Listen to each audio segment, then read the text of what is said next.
আসসালামু আলাইকুম। সবাই কেমন আছেন? আশা করছি সবাই সুস্থ আছেন, ভালো আছেন। আলহামদুলিল্লাহ আমরাও ভালো আছি। আবারও নতুন একটা ব্লগ ভিডিওতে ওয়েলকাম জানাচ্ছি। আশা করছি আপনাদের কাছে ভালো লাগবে। আমি আজ অন্য কোনো ভিডিও নিয়ে আসিনি, কিন্তু আমি আজকে একটা জর্দা রান্না করব, জর্দা পোলাও। তো ভাবলাম আপনাদের সাথে একটু এটাই শেয়ার করি, আর অন্য কাজ শেয়ার করব না। তো এখানে যে প্রথমত ঘি দিলাম আর একটু সয়াবিন তেল দিছি, দেওয়ার পরে এখানে দারচিনি আর কিশমিশ দিয়ে দিছি কিছু, দিয়ে একটু নাড়াচাড়া করে আর আমি কমলা মানে একটা পরিষ্কার করছি, মানে খোসাটা ছাড়াই নিছি, ছাড়াই নিয়ে সে সাদা সাদা যে অংশগুলো সেগুলো ফেলে দিছি, ফেলে দিয়ে আর যে খোসাটা ছিল সেই খোসাটা কুচি কুচি করে কেটে নিয়েছি।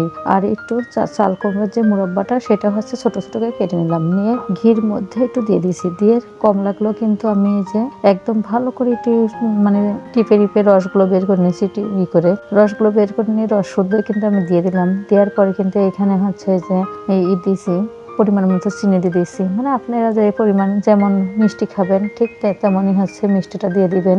দিয়ে এখানে একটু পরিমাণ মতো লবণে দিলাম, দিয়ে খুব ভালো করে নাড়াচাড়া করছি। তো তখনই কিন্তু এই যে মানে চিনিটা গলে পানি মতো হয়ে গেছে। তো একটু যখন পানি পানি মতো হয়ে গেছে তখন কিন্তু আমি যে পোলাও চাল আমি সিদ্ধ করে রাখছিলাম, এটা মানে একটু লবণ দিয়ে আর হচ্ছে ফুড কালার দিয়ে ভালো করে সিদ্ধ করে রাখছি। তো এটা কিন্তু সিদ্ধ করে রাখছি আমি হচ্ছে 90% মতো সিদ্ধ করে রাখছি, রেখে একটু পানিটা ঝরাই দিয়েছি। আর ঝরানোর সময় কিন্তু বারবারই কিন্তু যখন নামাবো তখন কিন্তু বারবারই নেড়ে দেবো, না হলে পরে কিন্তু বেশি নরম হয়ে যাবে। আর এখানে এই যে কমলাটা দেওয়ার কারণ কি জানেন? এই যে কমলার একটা ফ্লেভার আছে, এই ফ্লেভারটার জন্যই আমি কমলা দিই। আর না হলে পরে তো ওই যে কিনে নিয়ে আসতে ফ্লেভার যদি কিনে নিয়ে এসে দিই তাহলে তো এটা স্বাস্থ্যসম্মত হবে না, এই জন্যই আর এটা কিনে নিয়ে এসে দিই না আমি।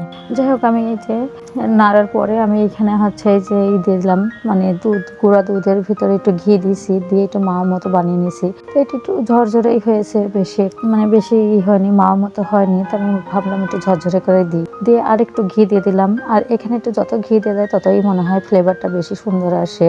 আর এখানে হচ্ছে এই যে আর একটু হচ্ছে আবার দিলাম, মানে ঘি দিয়ে দুধ দিয়ে আবার মিশিয়ে দিয়ে দিলাম, যে দলা দলা মতো যে দুধের যদি দাঁতের নিচে পড়ে তাহলে কিন্তু খুবই ভালো লাগে, মানে দুধের একটা যে ফ্লেভারটা সেটার জন্য খুব ভালো লাগে।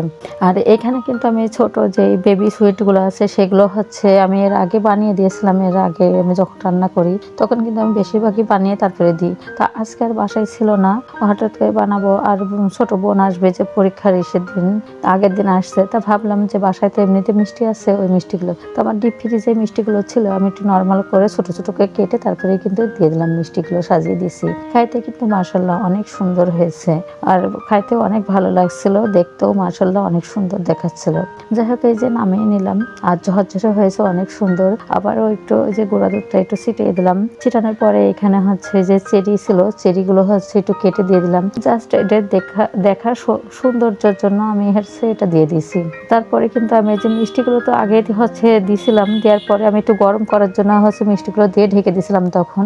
তো আবার নামানোর সময় কিন্তু আমি মিষ্টিগুলো উপর থেকে উঠায় রাখছিলাম, রেখে তারপরে কিন্তু এই যে আবার হচ্ছে সেটাই উপরে দিয়ে দিলাম। দেখতেও সুন্দর লাগছে, খাইতেও কিন্তু মাশাআল্লাহ অনেক সুন্দর।